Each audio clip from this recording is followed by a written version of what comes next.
Hello and welcome back to the top reasons why people fail their driving test.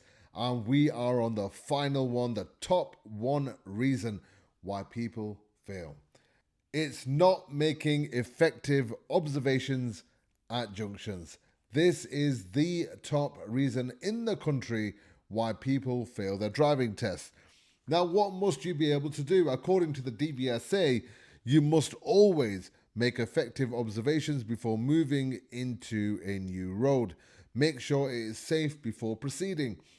Any mistakes you make in this area will be counted under the junction observation fault on your driving test report.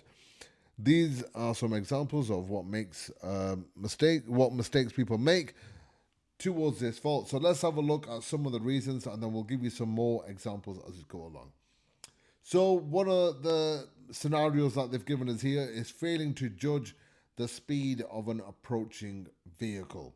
So when you're either turning left or right from a minor road, you make up. So if you, for example, if you're at a giveaway, if you're at the giveaway line at the end of a road, you make observations but fail to judge the speed of an approaching vehicle. You decide to move off and force the vehicle to either slow down, stop, or swerve because you're pulling out in front of them.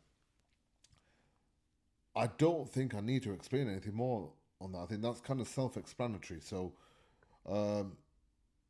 if you, what I can probably add to that, guys, is stick to this rule. If you don't know, don't go. If you're not sure and you're 50-50 about going, there's a reason why you're thinking like that. So just leave it. Wait till the next big gap. Okay? Sometimes it's probably better for you to get a minor fault for undue hesitation than get a serious fault for just pulling out in front of a car and causing them to slow down or stop. Okay? So stick to that rule. If you don't know, don't go. Okay? Moving on to the next one. Entering a roundabout with a vehicle approaching from the right. We see this happening quite a lot. When you approach a roundabout, there's a vehicle approaching from your right side. You still enter the roundabout, causing the vehicle to slow down or stop. So, guys, when you're the same rule applies here. If you see a vehicle on your right, if it's not got a signal on, or if it's approaching a little bit fast, or it's using a lane which you think, oh well, I can just nip out here. No, if you're not sure, guys, just don't go. If there's a car on the roundabout coming towards you, and you're 50-50 about going, just wait. Just wait till you're 100% sure and only go when you're confident that you can go without causing someone to slow down or stop. Okay? Making no effective observations at all. And this is serious now.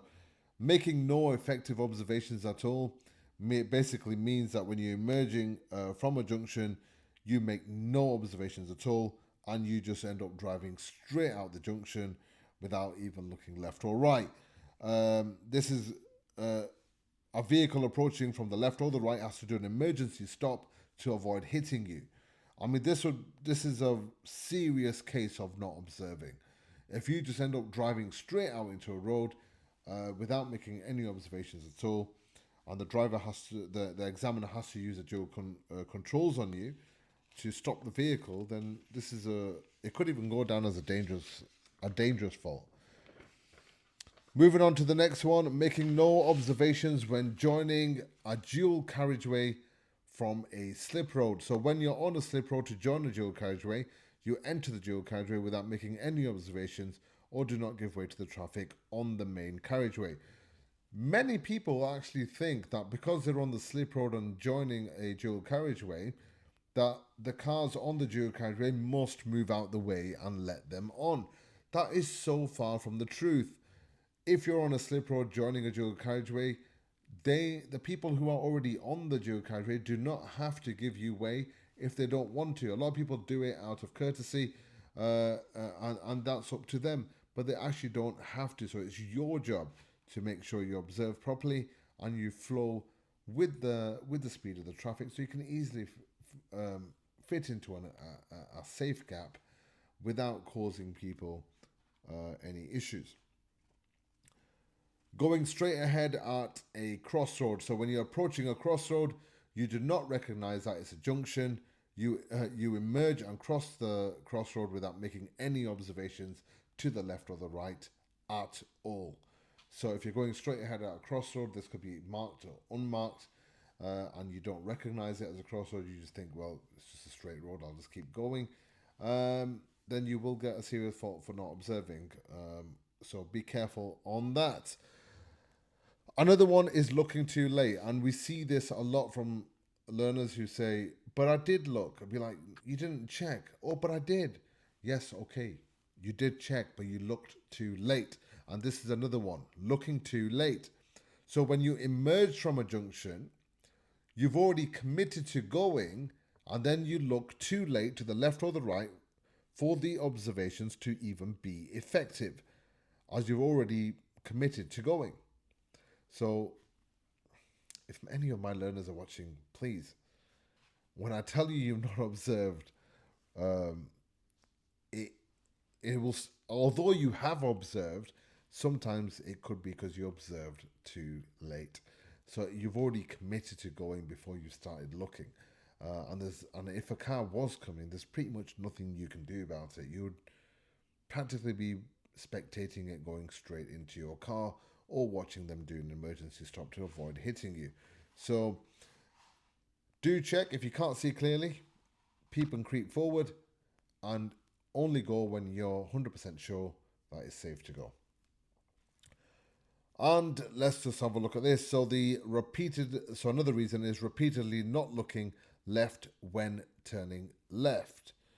Throughout the test, when you turn left from a minor road into a busier road, you do not make any effective observation to the left. This means you're unaware of any parked vehicles, obstructions, or other possible hazards. So when you're turning left into a road, into a side road, so it's just a normal left turn, not an end of the road. So you're just turning left into a road. You're not looking into the road. You're not making any observations in the road. You're going around a bit too fast and not aware of any hazards that could be there. Now, before we go, we're just going to give you some driving safety facts. More than 1 in 3 collisions reported in Great Britain in 2022 were caused by people driving not looking properly. So there you go, 1 in 3 collisions. Think about that for a moment. 1 in 3 collisions happen because of this reason. So even after you pass your driving test, make sure you observe properly, guys. Okay. Thank you very much for your time. That is the top number one reason. If you have joined us throughout all the episodes, going from 10 all the way to 1, I'd like to say thank you very much for following us on this series. We will be starting a very new series very soon, so please watch this space and we'll keep you updated with all the latest info. Thank you very much for watching. We'll see you on the next one.